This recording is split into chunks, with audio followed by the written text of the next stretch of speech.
जलसों की भी बहुत बड़ी बीमारी है,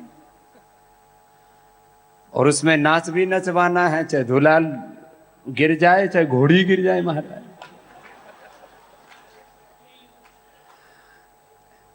और इसमें देखो महाराज, बुरा मत मानना, वृंदावन वाले ज्यादा दोषी है। महाराज सबसे ज्यादा फैक्ट्री यही लगाई हुई है कथाकारों की। तो आप लोग क्वालिटी प्रोडक्शन दो, जैसे पतंजलि का क्वालिटी प्रोडक्शन आता है। महाराज क्वालिटी प्रोडक्शन तो आप ही लोगों को देना है। तो आपने चिंता व्यक्त की।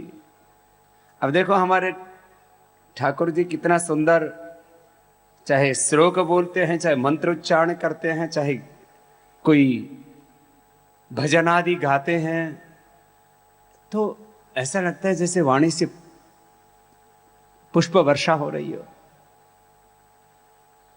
हमारे गीता मनीषी जी भी इस बारे में कई बार चर्चा करते रहते, महाराज जो है ये जो कथा चल रही है, इन कथाओं के बीच में एक व्यथा भी चल रही है कि प्रामाणिक कथाकार होने चाहिए। हर एक परंपरा का जब तक उसमें प्रामाणिकता का समावेश नहीं होता है तो असुविधा तो होती है। और हमारे पूज्य भाई श्री यहां पर हैं, कथाओं की परंपरा के आदर्श पूज्य भाई श्री पूज्य मोरारी बापू जी जैसे महापुरुष हमारे बीच में हैं, ठाकुर जी जैसे महाराज।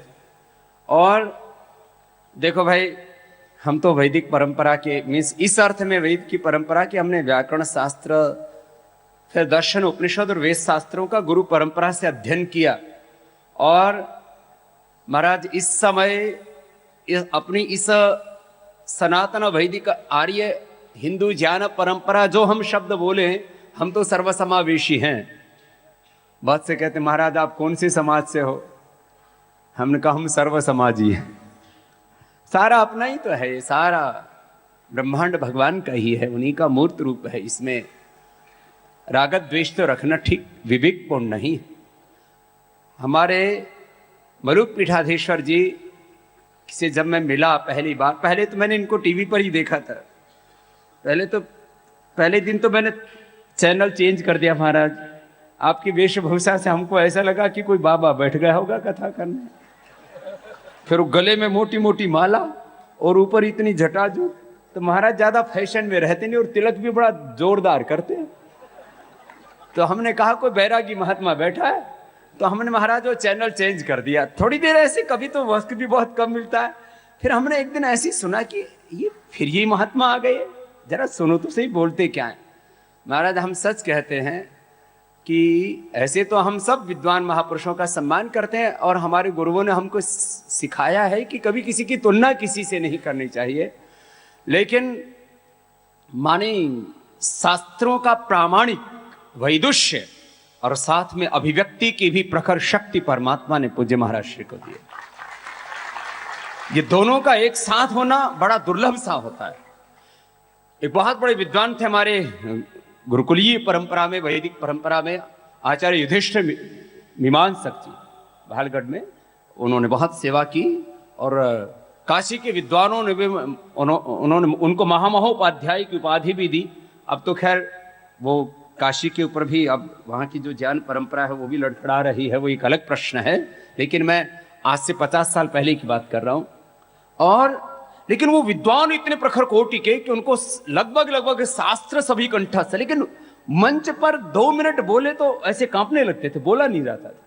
ये भी भगवान की विभूति है कि हमको ज्ञान का भी सामर्थ्य हो और वाणी का भी सामर्थ्य हो। ऐसे भगवान का बहुत बड़ा अनुग्रह हमारे मुलुक पीठाधीश्वर पर। ऐसे कथा करने वाले हमारे महापुरुष हो जाएंगे तो निश्चित रूप से ये सब कथाओं में जो व्यथा आप सबकी दूर हो जाएगी, ये परंपरा आगे बढ़ेगी। थोड़ा सा वेद के मंत्रों का पाठ कर लेते हैं। वेद, उपनिषद, गीता, ये तो सब हमारी ऋषियों की जो ज्ञान परंपरा है, और वेद तो अपरुषेय हैं। वेद में भगवान का स्वरूप कहा। अभी आचार्य स्वदेशी जो वातावरण की बात कर रहे थे, तो वातावरण तो बहुत अच्छा बना हुआ ही है। तो वेद का मंत्र है, य आत्मदा बलदा यस्य विश्व उपासते प्रशिशम यस्य देवाः।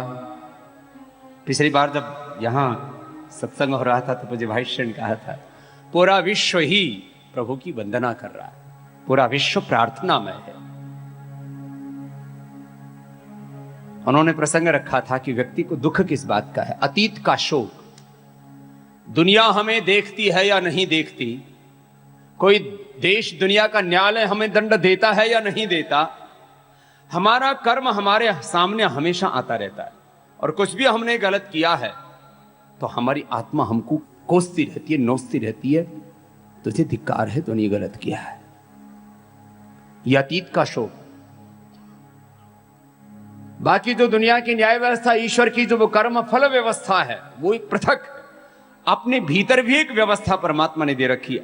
हमने कभी भी जीवन में किसी भी स्तर पर, आचरण के स्तर पर, चरित्र के स्तर पर, वाणी व्यवहार के स्तर पर, घर परिवार के स्तर पर, बिजनेस व्यापार के स्तर पर, किसी भी स्तर पर हमने एकांत में या समूह में किसी भी कारण से, अज्ञान से, लोभ से, किसी भी कारण से हमने कोई पाप किया तो अतीत का शोक हमें बहुत पीड़ा देता है। मुझे भाई श्री कह रहे थे पिछली बार, आपने जिन्होंने सुना होगा थोड़ा स्मरण करवा दे रहा।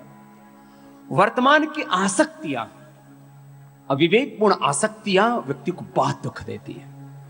इसलिए शरणानंद जी महाराज जी के तो पूरे उद्देश्य ही इस बात पर है कि अचाहा हो जाओ, अकाम हो जाओ। सारे शास्त्र भी हमारे यही कहते हैं। जो अविवेकपूर्ण कामनाओं से मुक्त हो जाता, यही मुक्ति है सच्चे अर्थों में। फिर जो भगवत इच्छा होती है, भगवान की जो प्रेरणा होती है, हम बस करते जाएं, उसका परिणाम क्या होगा इसकी भी परवाह न करें। अतीत का शोक, वर्तमान की आसक्ति और भविष्य का भय व्यक्ति को बहुत दुख देता है। तो भगवान की शरणागति, चारों तरफ देखो भगवान की लीला है।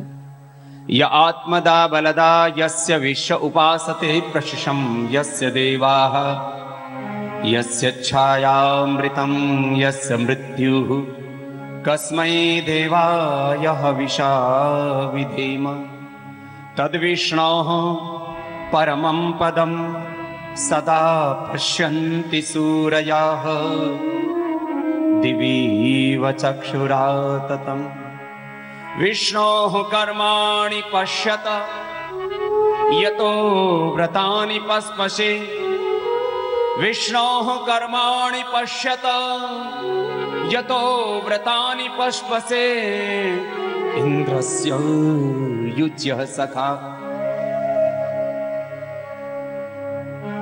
यस्य भूमि प्रमान्तरिक्षम् उतोदरम् यस्य भूमि प्रमान्तरिक्षमुतोदरं दिवं यशक्रे मूर्धानं तस्मै ज्येष्ठाय ब्रह्मणे नमः। इन सब वेद मंत्रों में भगवान का स्वरूप बताया कि विष्णु कर्माणि पश्यते, भगवान का स्वरूप देखो तो सही। ये सारा ब्रह्मांड ही भगवान का स्वरूप है। तो उसको अथर्ववेद में कहा यस्य भूमि प्रमान्तरिक्षम उतोदरम दिवम यशक्रे मूर्धानं तस्मै ज्येष्ठाय ब्रह्मणे नमः। तो कहा भगवान कैसे हैं? तो बोले द्योलोक भगवान का सिर है, ये अंतरिक्ष लोक भगवान का उदर है, पृथ्वीलोक भगवान के पैर हैं, सूरज चांद उसके मंदिर के दो बड़े दीपक हैं, और ये सारी जो कायनात है, सारी सृष्टि उस भगवान का ही मूर्त रूप है और कुछ भी नहीं है। ये सगुण साकार निर्गुण निराकार की बात भी इसमें अंदर समावेशित है। एक श्लोक मेरे साथ गीता का आप भी बोल लीजिए, वेद के मंत्र बोलने में थोड़ी असुविधा हो रही होगी। यो मां पश्यति सर्वत्र यो मां पश्यति सर्वत्र यो मां पश्यति सर्वत्र सर्वं च मयि पश्यति सर्वं च मयि पश्यति तस्याहं न प्रणश्यामि तस्याहं न प्रणश्यामि स च मे न प्रणश्यति स च मे न प्रणश्यति। यो माम पश्यति सर्वत्र, जो सब में मुझको देखता है। ये दृष्टि आपको लेकर के जाना है यहाँ सत्संग से। ये जो इतना बड़ा आयोजन है, इसका प्रयोजन भी तो कोई होगा ना। कार्य कारण संबंध से ही सारा संसार चलता है। तो ये जो सत्संग का आयोजन है, इसके पीछे भी एक प्रयोजन है कि आपको एक भागवत दृष्टि मिले कि आज से, अभी से हम ऐसा निश्चय करें। इसमें स्खलन होगा, क्योंकि जीवन में अभ्यास करने के लिए कम से कम आपको 9 माह चाहिए। किसी भी तरह का आप अभ्यास करना चाहते हो, ब्रह्मचारी सीधे बैठो, सीधे बैठने का अभ्यास करना है तो कम से कम 9 महीने से 1 साल लगेगा। थोड़ी देर में कमर ऐसे ही झुक जाती। हमारे एक मित्र बड़े मजाक में कहा करते थे, बोले स्वभाव कभी न मुच्यते, कुत्ता टांग उठाई मुत्यते। अभी संस्कृत नहीं है ये हमारा जो स्वभाव होता है ना, हमारे जो अभ्यास होते हैं कुत्ते की पूंछ की तरह है। हमारी एक बेटी है आचार्य कुलम में, उसने उसका नाम है बड़ी विदुषी, वहां पर भी कुंभ मेले में भी उसने वेद की ऋचाओं का पाठ करवाया था। कुछ नाराज भी हो गए थे हमारे ब्राह्मण लोग कि वेद के मंत्रों का पाठ एक महिला कैसे कर सकती है। अरे भाई, वेद के मंत्र पढ़ो, जैसे ऋषि वेद के मंत्रों के दृष्टा थे वैसे ऋषिकाएं भी दृष्टा थी, तो इसमें कौन सी बड़ी बात है। लेकिन वो बच्ची थोड़ी चंचल भी थी, तो जब गुरुकुल में पढ़ा करती थी वहां बनारस में पाणिनि विद्यालय में, तो उसने क्या किया, एक बिल्ली को पकड़ लिया और उसकी पूंछ में एक पाइप बांध दिया और कई महीने तक वो पाइप बांध के रखा। जैसे ही फिर वो पाइप खोला तो फिर वही मुड़ गई। तो ये जो कुत्ता बिल्ली की जो पूंछ होती है ना, वैसी हमारा स्वभाव होता है। स्वभाव को बदलना चाहते हो तो आपको कम से कम हर दिन सुबह स्मरण करना पड़ेगा कि मुझे इस स्वभाव को बदलना है, मुझे ऐसी दृष्टि चाहिए। तो महाराष्ट्र भी कह रहे थे कई तरह के प्रदूषण है, सबसे बड़ा प्रदूषण तो यहां से जाता है अंदर। ये सारे दुनिया में जो चलचित्र जो चल रहे हैं ना, सब आकाश से जो हमला हो रहा है उसका सबसे बड़ा केंद्र ये आंखें ही तो हैं। अब किसी से बोलो आपकी शादी कभी, बोल पहली नजरों में प्यार हो गया था, हो गई थी शादी। ये शादी हो जाती है ना आंखों से, नजरों से, तो नजर गुरु से मिली तो भगवान के हो जाते हैं। खैर ये तो सारा विषय है। तो अभ्यास अच्छे करने ना, बैठने का तो एक अभ्यास है साहब। एक अभ्यास बनाओ कि हमें इन आंखों से भगवान को ही देखना है। यो माम पश्यति सर्वत्र, आज से अभ्यास करो कि मुझे माता में, पिता में, गुरु में, पुत्र में, मित्र में और इस सृष्टि के कण कण में विष्णु कर्माणि पश्यते यतो व्रतानि पस्पसे। भगवान के नियमों में तो सारा संसार बंधा हुआ है, यूनिवर्सल लॉ। आजकल नास्तिक लोग भी इस बात को मानते हैं, इसको हम आस्तिक लोग बोलते हैं भगवान का विधान। और जो नास्तिक भी हैं वो भी कहते हैं यूनिवर्सल लॉ है, जिससे सारी सृष्टि स्वयं में नियंत्रित, मर्यादित, अनुशासित है। सृष्टि कभी अपना अतिक्रमण नहीं करती। इतना बड़ा से कई गुना बड़ा है और कितना तेजस्वी है, अजस्र ऊर्जा का स्रोत है, अपने मर्यादा का कभी अतिक्रमण नहीं करता। इसलिए हम कहते सूर्य चंद्र स्वस्ति पंथाम अनुचर्य सूर्य चंद्रमसा। कल्याण के मार्ग पर चलना चाहते तो सूर्य से सीखो, वो अपनी मर्यादा का कभी अतिक्रमण नहीं करता। चंद्रमा अपनी मर्यादा का अतिक्रमण नहीं करता, सिंधु भी अपनी मर्यादा का अतिक्रमण नहीं करता। ये धरती, पेड़ पौधे, वनस्पतियां कितनी बलवान हैं साहब, देखो इसमें जीव जंतु, और कितने चंचल भी हैं। आज तक आपने कभी किसी से सुना, कहते बंदर बहुत चंचल होता है, कभी पत्थर उठा के किसी का सिर फोड़ा? बंदर कितना ही चंचल हो वो भी पत्थर उठा के किसी का सिर नहीं फोड़ता, वो दंडता थोड़ी बहुत कर देता, वो अलग प्रश्न है। सृष्टि के एक एक परमाणु से लेकर के ये कितना बड़ा अस्तित्व है, कहीं कोई भी अपनी मर्यादा का अतिक्रमण नहीं कर रहा है। ये भगवान का विधान है, देखो। और इस सबसे ज्यादा दिक्कत केवल एक मनुष्य के अविवेकपूर्ण प्रवृत्ति में है और कहीं दिक्कत नहीं है। खैर, इसलिए दुख जन्म प्रवृत्ति दोष मिथ्या ज्ञानानाम उत्तरोत्तर अपाय तद अनंतर अपायात अपवर्ग, यही अपवर्ग है और कुछ नहीं। कि हमारा मिथ्या ज्ञान और मिथ्या ज्ञान पूर्ण दोषपूर्ण जो प्रवृत्तियां हैं उससे मुक्ति हो जाए, यही मुक्ति है, यही निर्वाण है, यही मोक्ष है। खैर, विष्णु कर्माणि पश्यत यतो व्रतानि पस्पसे इंद्रस्य युज्य सखा। उस भगवान को अपना मित्र बना लो और उसके अंदर संग जीना शुरू कर दो। कौन कहे तेरी महिमा, कौन कहे तेरी माया, गाइए। ओ कौन कहे तेरी महिमा, कौन कहे तेरी माया। किसी ने परमेश्वर परमेश्वर तेरा, किसी ने है परमेश्वर तेरा अंत कहीं ना पाया। कौन कहे तेरी महिमा, कौन कहे तेरी माया, कौन कहे तेरी महिमा, कौन कहे तेरी माया। ओ अजर अमर अविनाशी, कण कण में व्यापक है। अजर अमर अविनाशी, कण कण में व्यापक है। सबसे पहला उपदेशक और अध्यापक है। सबसे पहला उपदेशक और अध्यापक है। गुरुओं का भी गुरु है ईश्वर, गुरुओं का भी गुरु है ईश्वर। ऋषियों ने फरमाया, कौन कहे तेरी महिमा, कौन कहे तेरी माया, कौन कहे तेरी महिमा,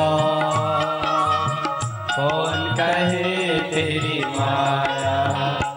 ओ सारे सूरज चांद सितारे भी तुझ में हैं।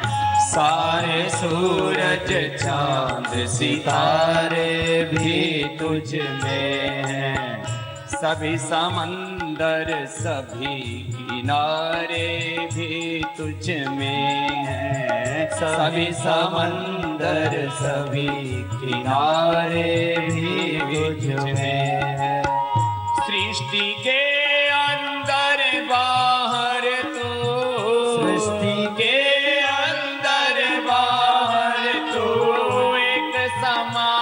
समाया। कौन कहे तेरी महिमा, कौन कहे तेरी माया, कौन कहे तेरी महिमा, कौन कहे तेरी माया। किसी ने परमेश्वर तेरा,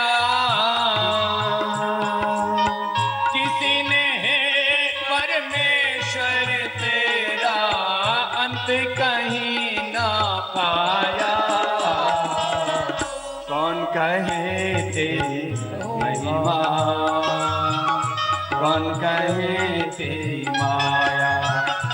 ओ कौन कहे तेरी महिमा, कौन कहे तेरी माया।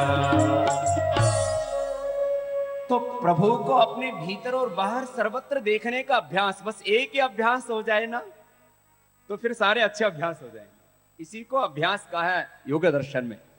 अभ्यास वैराग्याभ्याम तन्निर्भय, गीता में भी कहा असंशयम महाबाहो मनो दृढ़ गृहम चलम अभ्यासेन तो कौन्तेय वैराग्येण तु गृह्यते। अभ्यास क्या? तत्र स्थितो यत्नो अभ्यास है। भागवत स्थिति में हम निरंतर बने रहे, यही अभ्यास है।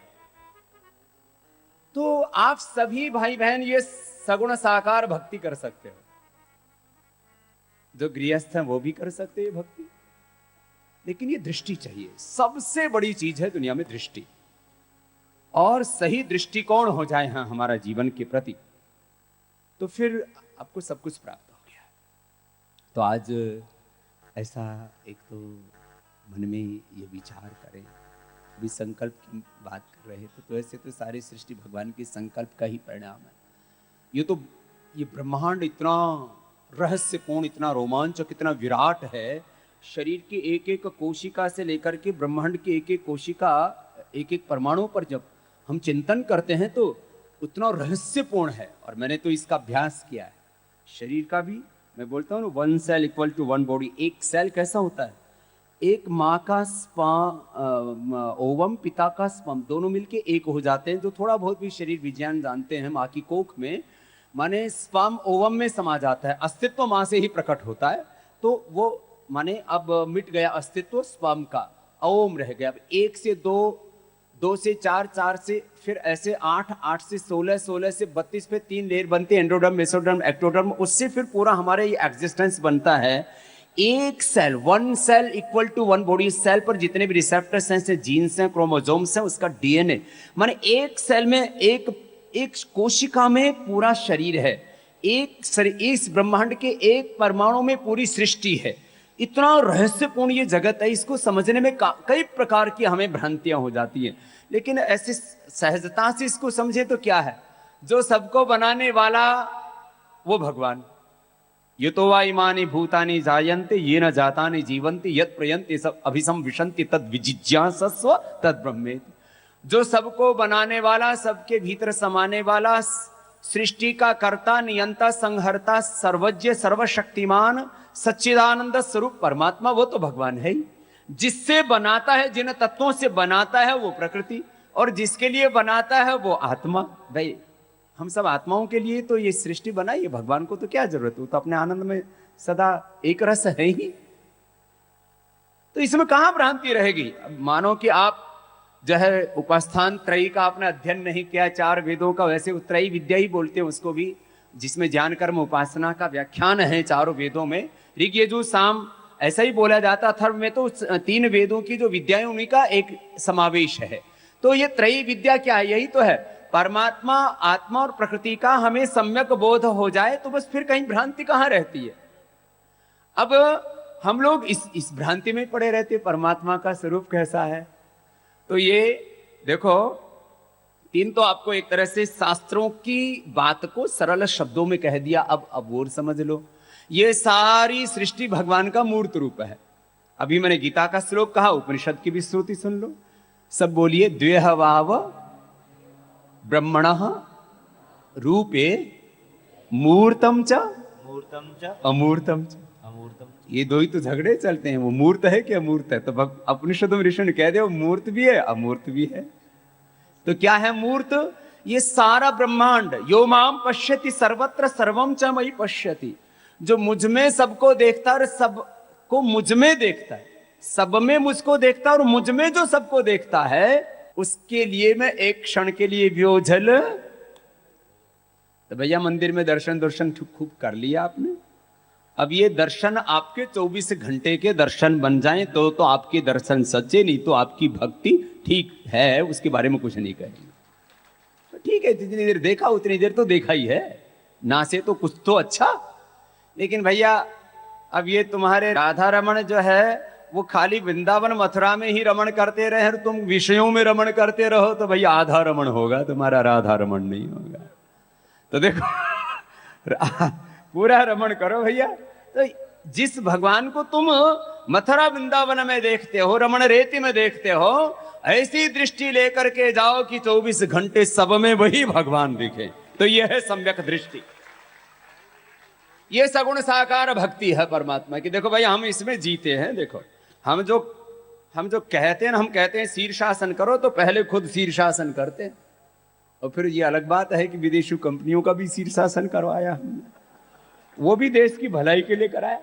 हम जो कहते हैं कि भैया तुम जो है पेट हिलाओ, पेट घुमाओ, तो हम पहले पेट घुमाना और हिलाना जानते हैं ना। अब हम हिलाएं नहीं, माफ करना भाई, हैं थोड़ा किसी का पेट मोटा हो तो मेरी तरफ ऐसे देखो, हम तो भगवान कृष्ण के उपासक, तो हमारे तो आदर्श भगवान कृष्ण जी हैं। राधा जी का पेट मोटा है मेरी मैया। और बहुतों को मैं देख रहा था, कई बार तो मैं देखता हूं तो बड़ी दया सी आती है, तुम्हारे जितना कुल्ले में वो जना उतना तो पूरी राधा में होगा। इतनी मोटी मोटी हो जाती है और राधे राधे जपती रहती है, और राधा जैसी हो भी तो जाओ मैया, मुटिया गई हो। अब मैं कहता हूं कि कपाल भाती करो, तो करके दिखाना पड़ता है ना। बाह्य प्राणायाम करो,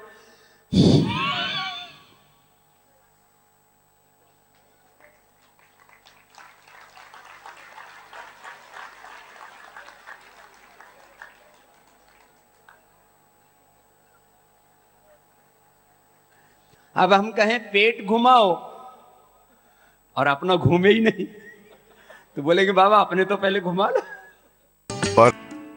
देखो, जो कहीं पर भी दोष है वो भगवान का दोष नहीं है, और कहीं पर भी स्वरूप में भी हमको दोष दिखाई देता है, वो उस भगवान के स्वरूप। भगवान पूर्ण है तो उनके सारे स्वरूप भी पूर्ण हैं। भगवान सुखमय हो तो उनके सारे स्वरूप भी सुखमय हैं। भगवान निर्दोष हैं तो उनके सारे स्वरूप भी निर्दोष हैं। तो ये दोष किसका है? ये अविवेक पूर्ण प्रवृत्ति का दोष है। अविवेक को हटाने के लिए हमें पुरुषार्थ तो करना पड़ेगा, वो तो नहीं तो फिर जीवन का मकसद क्या रह जाएगा, जीवन का उद्देश्य क्या हो जाएगा। जीवन की सार्थकता इसी में है कि हम जहां जहां पर भी अशुभ देखें, कहीं पर भी अविवेकपूर्ण प्रवृत्ति देखें तो स्वयं अविवेक से बचें और दूसरों को अविवेकपूर्ण प्रवृत्ति से बचने के लिए प्रेरित करें। और सबसे बड़ी प्रेरणा हमारे कर्म की होती है। स्वेन क्रतुना संवदेत, वेद का विधान है, भगवान का आदेश है कि हम अपने कर्म से बोले। स्वेन बोलिए, क्रतुना संवदेत, अपने कर्म से बोले हैं। इसलिए महापुरुष कहते हैं हजारों लाखों करोड़ों शब्दों से अधिक एक कर्म की ध्वनि ज्यादा सबल होती है। ऐसा हमारा आचरण होना चाहिए। देखो, हम हर समय दूसरों का ध्यान दिलाते हैं, जैसा हम जी रहे हैं उस बात पर दूसरों का ध्यान जाता है। हमें पूर्ण पुरुषार्थ इस बात के लिए करना चाहिए कि किसी का गलत काम की तरफ ध्यान ना चला जाए। हमारे आचरण में कोई ऐसा अंश नहीं होना चाहिए। हमने कुछ भी किया ना, अब मान लीजिए मैंने कुछ अपनी हेयर स्टाइल अलग कर ली तो बहुत लोगों का गलत बालों की तरफ ध्यान जाएगा। अब मैंने मान लीजिए कुछ इधर लीपापोती करनी शुरू कर दी तो लोग कहेंगे शायद इसी में जिंदगी है। कुछ भी करो, मान लीजिए मैं अपनी आजकल जैसे जवान छिलवा यहाँ लगा देते हैं, पता नहीं क्या कुछ आगे निकाल लेते हैं, कौन कुछ पता नहीं पूरे शरीर में कुछ टेटू खुदवा लेते हैं। अब मैं यदि टेटू खुदवाऊंगा तो बहुत से लोग खुदवा सकते हैं, टेटू की तरफ ध्यान जाएगा ना। जैसे हमने ये सूत्र बांधा हुआ है अपनी परंपरा का एक प्रतीक सा, तो बहुत से लोग बांधते हैं। अब जो भी योग कराता है वो धागा जरूर बांधता है, वो सोचता है कि इस धागे में कोई ताकत होगी, इसलिए बाबा रामदेव बड़ा योगी बन गए। भैया हम तो इसको खोल दे, अभी इसमें कहा है। ठीक है, लेकिन तुम यदि इससे बंधे रहते हो, तुम्हारे धर्म सूत्र से तुम बंधे रहो, कुछ को प्रेरणा मिल जाती है। तो हमारे बांध देते, पंडित जी लोग बांध देते, बहनें बांध देती है, तो ठीक है भाई, तुम बंधे रहो, धर्म के खूंटे से बंधे रहो। खैर, कोई भी ऐसा आचरण मत करो। अभी महाराज जी बोल रहे थे वस्त्र का संग, कोई भी ऐसा तुम्हारे साथ में जुड़ा हुआ ऐसा तत्व नहीं होना चाहिए दूसरे का गलत बात पर ध्यान जाए, आहार से, वाणी से, व्यवहार से, चेष्टा से। खैर, तो आपको हम बात कर रहे थे, एक बात तो ये कि भगवान की सगुण साकार भक्ति क्या है। सब में भगवान को देखो, फिर देखने से तो बात नहीं बन जाती ना, फिर वैसा ही व्यवहार करो। तो ये भागवत दृष्टि, भागवत व्यवहार हो गया, भागवत कर्म हो गया, बस इतना हो गया। तो फिर ज्ञान कर्म और भक्ति में भेद नहीं है। देखो, वैसे हमने यात्रा शुरू की तो हम ज्ञान मार्गी थे, फिर कर्म मार्गी बने, पहले ज्ञान योगी थे, फिर कर्म योगी बने, और फिर सब महापुरुषों के आशीर्वाद से भक्त जो है फिर भक्ति मार्ग में आ। मेरे से जब यहाँ तो कुछ बाबा जी आप तो आज ऐसे बोल रहे थे जैसे कोई भक्ति मार्ग ही बोलता। मैंने कहा महाराज ये मार्ग तो अलग है ही नहीं है? शुद्ध ज्ञान, शुद्ध कर्म और शुद्ध उपासना, ज्ञान योग, कर्म योग, भक्ति योग, ये तो कोई भिन्नता है ही नहीं ना। तो जब हम सबको भगवान में देखेंगे तो फिर हमारा कर्म भागवत कर्म हो जाता है। तो ये तो विवेक तो चाहिए, ये दृष्टि जो मिलती है यही ज्ञान योग है। सब में हम भगवान को देख सके, योवाम पश्यति सर्वत्र। और यही सच में ज्ञान योग है कि एक ही सच्चिदानंद का हम सब में दर्शन करें, यही सबसे बड़ा ज्ञान है, यही विवेक ख्याति है। शील समाधि प्रज्ञा की यही प्राप्ति, योगांग अनुष्ठानात अशुद्धि क्षय ज्ञान दीप्ति ही आविवेक ख्याति, यही विवेक ख्याति है। तो हम ये दृष्टि लेकर के जाएं कि सृष्टि में हमें एक ही सच्चिदानंद ब्रह्म के दर्शन हो, जिन जिन स्वरूपों में हम नानाविध रूपों में ब्रह्म की उपासना करते हैं। वो नाना रूप ऊपर से देखने के लिए है, वास्तव में तो एकत्व अनुपश्यत है। मृत्यु हो स मृत्यु आपनोति यो नाना यह पश्यति। एकत्वम अनुपश्यत, सब में एक, एको वशी सर्वभूत अंतरात्मा एकम रूपम बहुधा यह करोति तमात्मस्थम ये अनुपश्यन्ति धीरा तेषाम सुखम शाश्वतम नहीं तरेशम। तो एक ही सच्चिदानंद का सब में दर्शन करना। तो आप देखो इस सत्संग तो सब सुन ही रहे हो, तो ऐसा तो अभ्यास करो। तो आज से क्या अभ्यास करेंगे? सब में किसका दर्शन करेंगे? भगवान का। सब में किसका दर्शन करेंगे? बोलो। अभ्यास करोगे ना इसका, तो अपने ऐसे अपने एक छोटी सी डायरी बना के रख लो। देखो भैया, हमारे पास में लाखों करोड़ों की कंप्यूटर भी है, सब कुछ है, लेकिन हम अपना पेन डायरी साथ में रखते।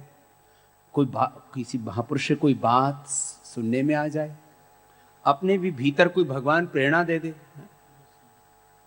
तो उसको मैं जब भी सभा, अब मेरे शिविर चलते हैं तो सुबह सुबह सब लाइव टेलीकास्ट आता है। ये पिछले 10-12 सालों से, करीब 15 साल हो गए लगातार। तभी मेरी डायरी रहती। कुछ कहते बाबा जी आप ठीक है, कुछ बिंदुओं पर ध्यान दिलाना, तो पहले कुछ हम तैयारी करके जाते। महाराज देखो, ऐसे तैयारी हमेशा अपना पुरुषार्थ पूरा करना चाहिए। फिर जब कुछ कह रहे होते उस समय भी मैंने देखा अलग अलग प्रकार की प्रेरणाएं उसी समय उठती है। जब हम पूर्ण शांत होते हैं और किसी भाव प्रवाह में होते हैं, तो उस समय भगवत प्रेरणा उतरती है। तो आप अपना प्रसाद तो आप ग्रहण कर, उसको आप स्मरण कर सके, तो आप हमेशा अपनी डायरी रखा करो। तो एक डायरी में लिख लेना, एक डायरी मेरे कहने से बना लेना। ज्यादा पैसे नहीं की तो 5 रुपए वाली मिल जाएगी और 2 रुपए वाला कम पेन मिल जाएगा। लिखने में कम नहीं, खो जाए तो गम नहीं। हम तो महाराज इतना सा रखते हैं। आजकल लोग अपना ऐसे पेन रखते हैं, यहाँ तो किसी के पास है नहीं, लाखों लाखों रुपए के पेन रखते हैं साहब। वो मैंने देखा, और उसमें लिखने में भी दिक्कत होती है। भैया सादगी में रहो ना। खर्च करना है तो गाय के लिए खर्च करो पैसे। महाराज आप बात कह रहे थे गाय की, हमने संकल्प किया है 500 करोड़ रुपए गोमाता के लिए खर्च करेंगे अपने दम पर। 500 करोड़ रुपए महाराज जी के आशीर्वाद से। और उसमें होगा क्या? ये जो हमारी गैया मैया 3 से 5 किलो दूध दे रही है, ये तीसरे ब्यात में जो इसकी बछड़ी आएगी वो 15 से 25 किलो दूध देगी। ये काम होना है। इसके लिए करीब 1000 नंदियों की नंदीशाला बना रहे हैं। 100 की अगले इसी साल शुरू हो जाएगी नंदीशाला, और करीब 3 से 5000 गायों की वो गौशाला, जिसमें हम आपको हर वर्ष करीब 5 लाख बछड़ियां देंगे, जो 20-25 किलो दूध देने वाली होंगी। 5 लाख बछड़ियां। और जो आपकी गाय है जो आज 3 से 5 किलो दूध दे रही है, उसके लिए हम जो है वो कृत्रिम गर्भाधान के लिए आपको उसका सीमेन उपलब्ध कराएंगे, और उसका पूरा साइंटिफिक रिसर्च सेंटर। और इसके लिए इस साल हमारा विचार है कि 50 से 100 करोड़। और महाराज आप अपनी गौशाला यहाँ पर भी करीब 5000 की, उसको बढ़िया मॉडर्न बनाओ। उसमें जो भी 2-4-5 करोड़ रुपए होंगे वो हम देंगे। आप बढ़िया से करो उस काम को, आप बनाओ महाराज उसको भी। अच्छा, मैंने तो पहले भी कहा था, पहले मैंने बोला था कुछ शुरू करो। अब देखो ये गाय का काम, अब जो यहाँ इतने मंदिर हैं, सब मंदिरों में सब भगवान की प्रतिमा है, लेकिन जहां गौशाला होती है वहां सारे भगवान विराजमान होते हैं। तो सब भगवान, देखो सब भगवान का ही रूप है ना। अब ये सगुण निराकार, सगुण साकार, ये सब भूल जाओ। हम सब पढ़ के बैठे हैं, जी के भी बैठे हैं। ये सब देसी गाय की बात हो रही है। देसी विदेशी का बोल बाबा जी आपने चक्कर चलाया ये भी। तो करीब अभी हिंदुस्तान में 9 करोड़ देसी गाय हैं। कितनी है? और करीब 4 करोड़ जो है संकर गायें हो गई हैं। उसमें क्या हुआ कि देसी गाय को विदेशी गाय के, जो अभी मैं सीमेंट की बात कर रहा था, उससे क्रॉस करवा दिया। उसको ये पाप हुआ है, कुछ डेयरियों से उसकी शुरुआत हुई है। महाराज जी के पास में एक जगह है करना, तो वहां से साइंटिस्टों ने क्या किया, विदेशी जो नंदी हैं उनका स्पर्म लेकर के एनडीआरआई की तरफ से ज्यादा पाप हुआ है।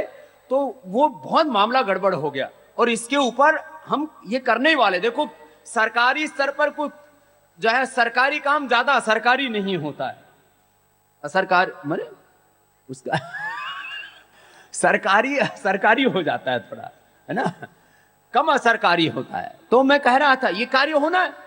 और महाराज इसके ऊपर हम तो जो गो आधारित पशु के ऊपर, खेती के ऊपर हम 15 वर्षों से काम कर रहे हैं, और महाराज हमने इसको अचीव कर लिया है।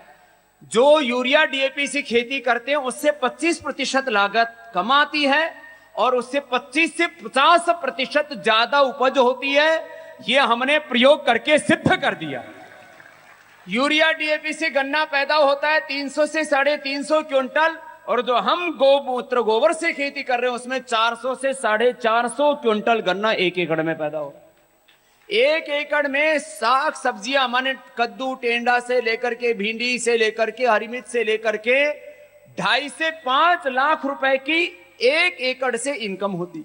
और एक गाय से हम कम से कम 5 एकड़ जमीन पर आराम से खेती कर सकते हैं, और उस एक गाय का जो दूध है उससे परिवार का पूरा भरण पोषण भी हो जाता है। इस बारे में गाय के लिए एक मैंने आपको एक बात की कि ये तो सब पुरुषार्थ तो हमें अपना करना ही है, पुरुषार्थ तो करना पड़ेगा। पुरुषार्थ ही हमने नहीं किया तो फिर हमारे जीवन की सार्थकता क्या होगी। तो आप सब लोग भी तो अलग अलग विषय हैं, योग को लेकर के, आयुर्वेद को लेकर के, गाय को लेकर के, वैदिक शिक्षा को लेकर के। हम अभी तक भी उदाहरण देना पड़ता है तो नालंदा तक्षशिला का देते, इसलिए हमने कहा अभी हम शायद इस वर्ष उसको शुरू कर देंगे।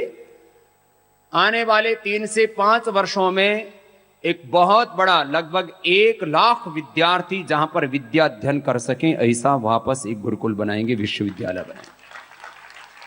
और देश ने पूरी दुनिया के लोग आए, विश्व स्तरीय विश्वविद्यालय का मतलब ये होना चाहिए।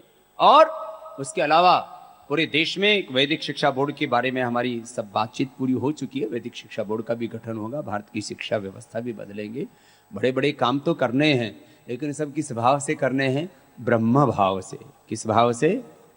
सब मेरे साथ बोले, ब्रह्मार्पणम ब्रह्मार्पणम ब्रह्म हविः ब्रह्म हविः ब्रह्माग्नौ ब्रह्माग्नौ ब्रह्मणाहुतं ब्रह्मणाहुतं ब्रह्मैव ब्रह्मैव तेन गन्तव्यं तेन गन्तव्यं ब्रह्म कर्म समाधिना ब्रह्मकर्म समाधिना ब्रह्मण्याधाय कर्माणि ब्रह्मण्याधार कर्माणि संगम त्यक्त्वा करोति यः संगम त्यक्त्वा करोति यः लिप्यते न स पापेन लिप्यते न स पापेन पद्मपत्रम इव पद्मपत्रमिव अंबसा।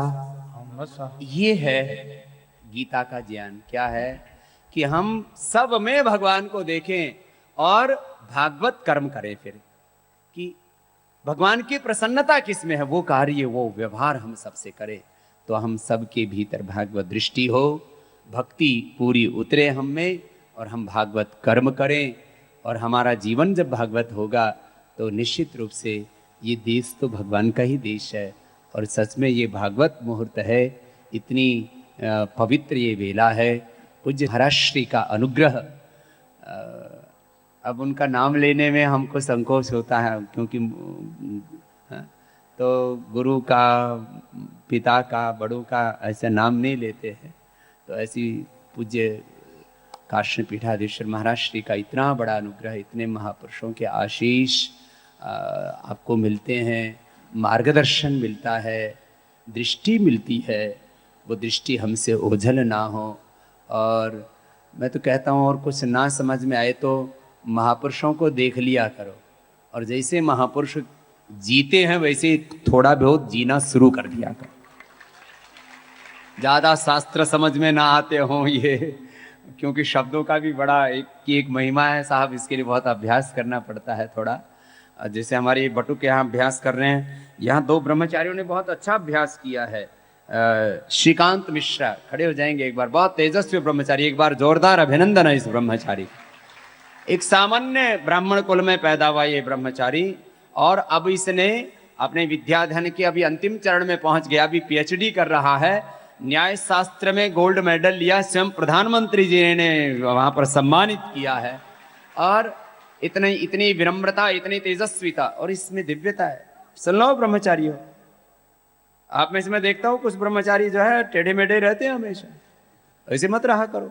आपको भी एक आदर्श के रूप में, जैसे श्रीकांत मिश्रा है, ऐसे ब्रह्मचारियों का सम्मान हो करना हमारा कर्तव्य बनता है। तो इधर ऊपर आओ। तो इसको हम पतंजलि योगपीठ से भी इसको 51,000 रुपए इसको हम पारितोषिक देंगे इसको, अच्छे ब्रह्मचारी। दूसरे एक ब्रह्मचारी हैं नीरज शर्मा, ये व्याकरणाचार्य, इसने भी व्याकरण में टॉप किया और इसने भी ये सम्मान हासिल किया। जो ये भी अपना ही ब्रह्मचारी, यहीं का जोरदार अभिनंदन है। आप जिस भी क्षेत्र में रहें, प्रथम कोटि के बनकर के रहें। भगवान ने हमें सामर्थ्य दिया है तो उस सामर्थ्य का हमें सम्मान करना चाहिए। भगवान की दी हुई शक्ति और सामर्थ्य का जो पूरा सम्मान नहीं करता, वो मानो भगवान का ही अनादर कर रहा है। तो एक बार श्रीकांत मिश्रा का सबकी ओर से जोरदार अभिनंदन है। इतना तेजस्वी ब्रह्मचारी है और इतनी दिव्यता पूज्य महाराज श्री का सानिध्य प्राप्त किया। देखो, गुरुजन जिस उद्देश्य के लिए ये सब विद्या का कार्य कर रहे हैं, ये विद्या का कार्य ऋषि कार्य है। ये नहीं जाने न सदृशम पवित्रम यह विद्यते। तो बहुत बहुत अभिनंदन है एक बार सबकी ओर से। आगे बढ़ो और फिर पीएचडी पूरी हो जाएगी तो उसके बाद में आपको महाराज जी कोई सेवा दें तो अलग बात है, नहीं तो हम आपको सेवा देंगे विद्या के क्षेत्र में, हम गोद ले लेंगे। हमको तो चाहिए ऐसे ब्रह्मचारी। जो लोग संस्कृत पढ़ते हैं उनको ऐसा लगता है हमारे कैरियर का क्या होगा। मैं आपके सामने बैठा हूं, संस्कृत का पढ़ा हुआ हूं और हमारा कैरियर क्या है सारी दुनिया जानती है। ये नीरज शर्मा के लिए भी जोरदार अभिनंदन। ये भी व्याकरण का विद्वान है। वृद्धि राधई पढ़ करके वृद्धि कर ली है। वृद्धि राधई चेदं गुण इको गुण वृद्धि न धात लोपार धात कीर्ति विटाम हलोनंतरा संयोग अवनासिका वसनोनासिका तुल्यास्य प्रयत्नम सवणम नाच जलो विदिदेदेत्रम प्रक्रिया मद सुमाक्षे निपात एक जनांगादि। जोरदार अभिनंदन। अष्टाध्यायी के ऐसे 4000 सूत्र हैं, फिर उसमें वार्तिक हैं, फिर अलग अलग उसके अंदर महापुरुषों के कथन हैं, उन सबको प्राचीन व्याकरण, नव्य व्याकरण, फिर उसके साथ में न्याय दर्शन उपनिषद सब ऐसे अध्ययन करना कि ये तो हमारी वैदिक ज्ञान, ये ऋषि ज्ञान परंपरा, इसका बोध होना चाहिए। और जिसको ये बोध होगा वो दुनिया में कुछ भी कर सकता है। संस्कृत पढ़ा हुआ व्यक्ति, उसका मस्तिष्क कितना प्रबल हो जाता है, प्रखर हो जाता है। कुछ लोग कहते हैं बाबा जी अष्टाध्यायी पढ़ने से क्या फायदा, ये अयून रीलिक पढ़ने से क्या होगा, वृद्धि राजत पढ़ने से क्या होगी। मैंने कहा वृद्धि राजत पढ़ने से वृद्धि होगी। बोले इसका एग्जाम्पल क्या है। इसका एग्जाम्पल मैं स्वयं हूं। मैं इसको अपनी अहंकार अभिव्यक्ति के लिए, हमारे यहाँ आत्मश्लाघा को निंदनीय माना है। मैं आत्मश्लाघा के लिए इस बात को नहीं कह रहा हूं, आपको इस बात को इसलिए कह रहा हूं। बहुत लोगों को ऐसा लगता है हम संस्कृत पढ़ेंगे तो हमारा क्या होगा। ये तो मैंने जो आपको व्यापक दृष्टि कही शास्त्रों की, अरे भाई सब में भगवान को देखो तो जैसा भगवान का चरित्र था। अच्छा, भगवान कहां पढ़े थे, भगवान कृष्ण कहां पढ़े थे। संदीपनी ऋषि के आश्रम में क्या पढ़े थे, व्याकरण शास्त्र से लेकर के वेद शास्त्र पढ़े थे। तो जो कृष्ण भक्त है और वेद शास्त्र नहीं पढ़ता तो इसका मतलब उसकी भी मैंने कहा आधी भक्ति है, पूरी भक्ति नहीं है। तो जो कृष्ण को मानता है उसको तो उस परंपरा से पढ़ना चाहिए ना। जो राम को मानता है तो राम की परंपरा, यही गुरुकुल की वेद की परंपरा। ऐसी परंपरा में भाई श्रीकांत और नीरज जी ने बहुत गौरव प्राप्त किया, उनका बहुत बहुत अभिनंदन है। ऐसे आप सबको भी गौरव प्राप्त करना है। तो मैं बस अपनी बात को अधिक न कहता हुआ, अब क्योंकि मैंने घड़ी की तरफ अभी देखा, जमी सलाम करे आसमा सलाम करे, जमी सलाम करे आसमा सलाम करे, करो वो काम की सारा जहां सलाम करे, करो वो काम की सारा जहां सलाम करे। मिटा दो जुल्म की आंधी की तुम फौलाद बनो, मिटा दो जुल्म की आंधी की तुम फौलाद बनो, खाक में मिलकर भी कौम की औलाद बनो, खाक में मिलकर भी कौम की औलाद बनो। तुम्हारे कारवां को हर जवां सलाम करे, तुम्हारे कारवां को हर जवां सलाम करे, करो वो काम की सारा जहां सलाम करे, करो वो काम की सारा जहां सलाम करे। अब ज्यादा भजन सुनाएंगे तो और देर हो जाएगी। जैसा अपने पूर्वज थे वैसे स्वयं बनना है। मैं एक बात हमेशा कहता हूं, हमारा जीवन कैसा हो अपने पूर्वजों जैसा हो, बस इतनी सी बात है। भगवान आर्यों को ऐसी ही लगन लगा दे, भगवान आर्यों को ऐसी ही लगन लगा दे, वैदिक धर्म की खातिर हाँ देश और धर्म की खातिर जीना इन्हें सिखा दे भगवान आर्यों को ऐसी लगन लगा दे भगवान आर्यों। और क्या होना ऐसे हो लाल पैदा खेले जो गोलियों से ऐसे हो लाल पैदा खेले जो गोलियों से भूमि को तृप्त कर दे श्रद्धा की झोलियों से भूमि को तृप्त कर दे श्रद्धा की झोलियों से गूंजे ये देश मेरा शेरों की बोलियों से बिस्मिल गुरु भगत सिंह वीरों की बोलियों से वीरों की बोलियों से इनको वतन की खातिर फांसी पे भी हंसा दे इनको वतन की खातिर फांसी पे भी हंसा दे भगवान आर्यों को ऐसी लगन लगा दे भगवान आर्यों और क्या करना फिर राम कृष्ण निकले हर घर गली गली से फिर राम कृष्ण निकले हर घर गली गली से। जब तक आप सब नहीं बोलोगे तब तक यही लाइन गाता रहूंगा। क्या बोला श्री राम कृष्ण निकले घर घर गली गली से फिर राम कृष्ण निकले घर घर गली गली से। अर्जुन व कर्ण जैसे योद्धा रणस्थली से अर्जुन व कर्ण जैसे भीष्म से ब्रह्मचारी और भीम महाबली से गौतम गणात जैमिनी और ऋषिवर पतंजलि से ऋषिवर पतंजलि से फिर से कोई दयानंद हाँ फिर से कोई दयानंद जैसा ऋषि दिखा दे हाथ उठा के कोई दयानंद जैसा लगन लगा दे सद्गुरुदेव भगवान की जय सब संतों की जय।